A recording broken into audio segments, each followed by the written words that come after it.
कि जो होना है वो नक्की है और वो ही होगा, लेकिन भाव आता है, फिर भी तीव्रता से भाव आता है।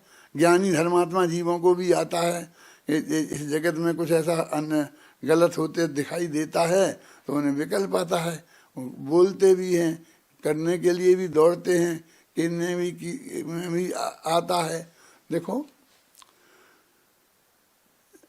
मैं बहुत सोचता, मैं जो वर्तमान की सब परिस्थितियां चल रही हैं उनमें अपने से को बहुत अछूता रखने की कोशिश की, समझे ना। सहज सहज बिल्कुल सहज रहने, सहज मेरे दिमाग में तो सहजता घुस रही ना बहुत गहराई से कि अपन सहज रहो, जो होना है वो ही होगा।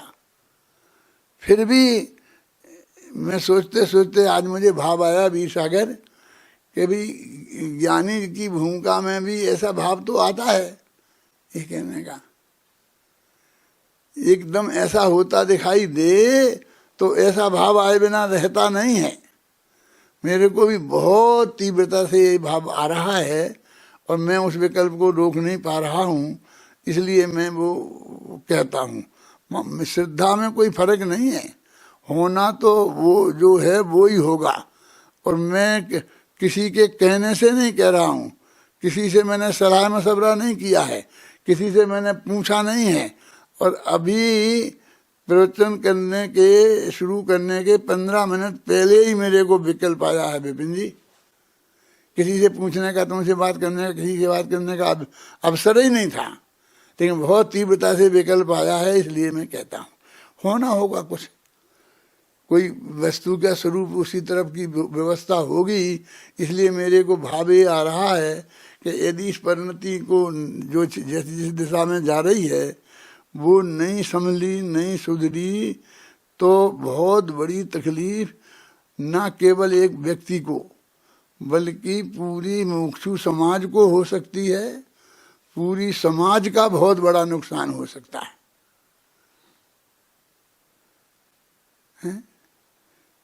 और यदि ये बात सहज भाव से, जरा सी बात में कुछ नहीं है, राई की ओट में पहाड़ है, यदि हमारे चित्त में ये जम जाए, मैं ये कहना चाहता हूँ अत्यंत विनम्रता से पूर्वक, ये जो विकल्प आया है मैं अभी कह दूंगा, फिर अपने इस कोशिश में ही हो जाऊंगा कि अभी मैं निर्विकल्प रहूं, जो होना है वो ही होगा। और अभी भी मेरा वही श्रद्धा वही है, लेकिन जरा सी बात हो तो सब पूरी शांति हो सकती है। बस ये बात है कि जो हमने से गलती हो गई है खेद मान लें, हम उस पर जाते हैं कि वही उसमें हो सकता है क्या वो ऐसा कर सकता है, क्या वो चरखा चला सकता है। अरे इस पर निर्णय नहीं हो रहा है कि वो मुनिराज चरखा चला सकते हैं कि नहीं चला रहे हैं। ये तो सवाल ये है कि हमने जिस भाषा में उस बात को व्यक्त किया वो झगड़े का कारण वो है। बस हम अपने उस बात से मरी हो जाए, नहीं करें इस तरह की प्रवृत्ति। बात तो अभी इसकी है, अभी वो कर सकते कि नहीं कर सकते हैं उसका भी बात अलग है। और उससे हमारा मोक्ष उससे रुक रहा है कि हमारी तत्व ज्ञान में इतनी बड़ी बाधा हो रही है। मुझे अभी अपनी परिणति पर ये भरोसा है कि यदि योगेश जी और योगेश जी के दो पांच लोग जो सलाहकार हैं, जिनकी बात वो सुनते हैं और वे मानते हैं, वे यदि चाहें तो बस बहुत थोड़ी सी बात में कि वो अपना खेद प्रकट कर दें, उस गलती को मान लें, स्वीकार कर लें, भविष्य में नहीं करेंगे, इस तरह स्वीकार कर लें, तो वो बिल्कुल मामला निबट सकता है। और मुझे भरोसा है कि मेरी सब मानेंगे। मैं उन लोगों से कह रहा हूँ कि वे माने तो मुझे इतना पक्का भरोसा है कि वहाँ से लेकर मोक्षुओं तक, विरोधियों तक, जो जिनने आंदोलन चला रहा है वो भी मानेंगे। इसलिए क्योंकि बिल्कुल मैं निर्लिप्त रहा हूँ उससे, मैं अपने को बताया। तो मैं अभी भी मेरे को विकल्प है कि यदि उनके साथी सुन रहे हों, वो सुन रहे हों, तो कुछ नहीं करना पड़ेगा, कोई नुकसान नहीं होने वाला है। आप अपने घर में बैठे बैठे इस टीवी पे से मैं बोल रहा हूँ ऐसे ही बोल दें तो उसी के आधार पर सब शांति हो सकती है, सारा मोक्ष समाज बच सकता है।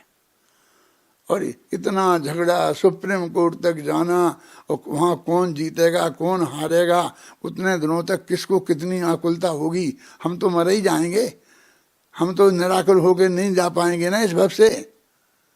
इसलिए मैं बहुत विनम्र भाव से, मुझसे किसी ने नहीं कहा है और मैं ना किसी के कहने से कह रहा हूँ हैं, और ना मैं किसी के दम पे कह रहा हूँ, लेकिन मुझे इतना भरोसा है कि यदि वो इसके लिए तैयार हो जाएं, उनके साथी तैयार हो जाएं, तो सारा देश तैयार हो जाएगा और कल से एकदम शांति हो जाएगी।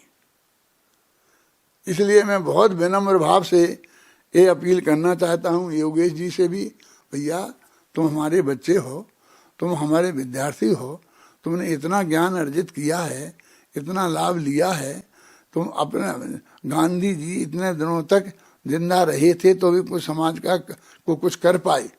यदि इस तरह से भगत सिंह जैसे फांसी पे चढ़ जाते क्या ना, तो भगत सिंह ने क्या कर पाया है? बस एक जगह जगह 2-4 स्टेचू लग गए होंगे, देश का तो कुछ कर नहीं पाया। तो अपना हित बहुत महत्वपूर्ण है, आत्मा का हित बहुत महत्वपूर्ण है। ये बिल्कुल कोई कसाय भाव की बात नहीं है, कोई नेतागिरी की बात नहीं है। मुझे कोई नेतागिरी नहीं चाहिए, मैं तो समाधि लिए हुआ आदमी हूँ। मैं अपने डर से कुछ नहीं कह रहा हूँ। मैं तो 1.5 साल कितना जिंदा रहूँगा, ज़्यादा जिंदा रहने वाला नहीं हूँ। मैं तो सारे मुमुक्षु समाज के लिए और सारी जैन समाज के लिए ये हाथ जोड़ के अपील कर रहा हूँ कि आप मान लो, यदि मेरी बात आपके चित्त में आवे तो मुझे फोन करना,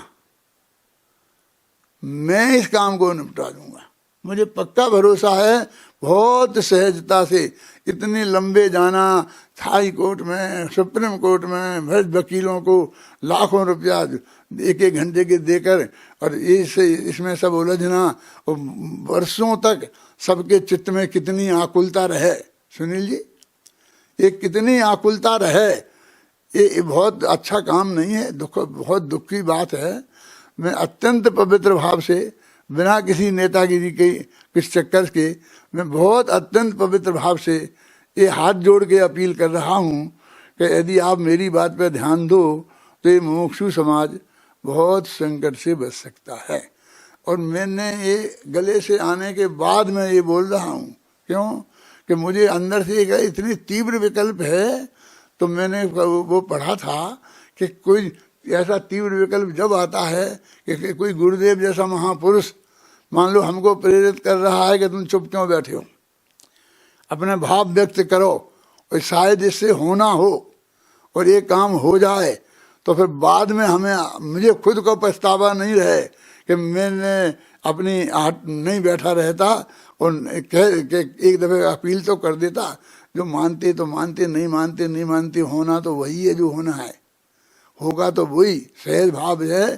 तो मैं ये सबसे अपील करता हूँ, खासकर योगेश जी से और उनके सहयोगियों से, जो जिनकी बात वो मानते हैं, जिनसे वो सलाह मशवरा कहते हैं कि भाई ये लड़ाई का रास्ता अच्छा नहीं है, इस समाज में बहुत शांति हो सकती है समय सार में अत्यंत साक्षी पूर्वक।